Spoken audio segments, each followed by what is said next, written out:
The very first step in the Etabs workflow is new model creation. In this step, we have to generate a 3D grid which resembles skeletal structure of a building. To do this, we have to perform two sub-steps, that is model initialization and new model quick templates. First, let's see what is model initialization.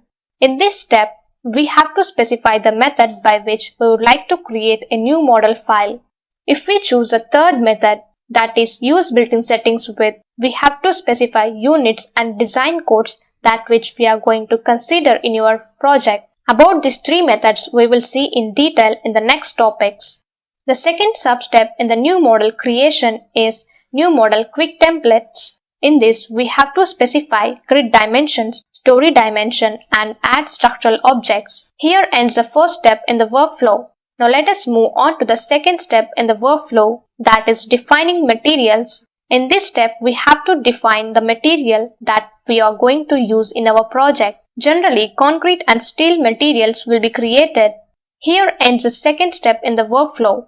Now let us move on to the third step in the workflow, that is defining structural elements. This involves creation of section of beams, columns, and slabs that are required in the project. Note that to create beams and column sections, we have to go through frame sections, and to create slabs, go through slab sections. Here ends the third step.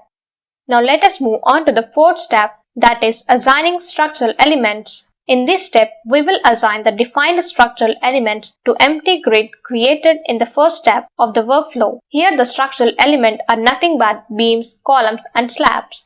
Before assigning the structural elements, the grid will look like this. After assigning the structural elements, the grid will look as displayed on the screen. To assign the structural elements, we will make use of draw tools. Along with this, we have to assign the support conditions to the structure. Here ends the fourth step. Now let us move on to the fifth step in the workflow, that is load assignment. In this step, we will apply the load onto the structure. Note that except self-weight, we have to apply all the remaining loads acting on the structure, like super dead load, live load, and lateral loads, etc. Here ends the fifth step. Now let us move on to the sixth step in the workflow, that is model check. In this step, we will perform check to detect the modeling errors like overlapping in the structural elements, improper connections in between beams and columns, etc. If the structure is free from errors, then it will display a warning message like model has been checked. No warning messages were generated. If in case it has any errors, it will display those in the warning message. Here ends the sixth step. Now let us move on to the seventh step, that is run analysis. In this step, we will perform analysis of structure for the assigned section and applied loads. In this step, we will perform analysis of structure for the assigned sections and applied loads. Here ends the seventh step.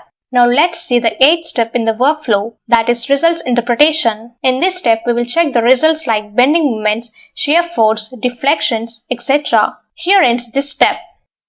Now let us see the final step in the workflow, that is design check. In this step, we will perform design for the analyzed structure. As a result of this, we will get area of reinforcement required at various sections of structural elements for the defined load combinations. Here we can also detect the failure members by using a specific option called verify all members are passed.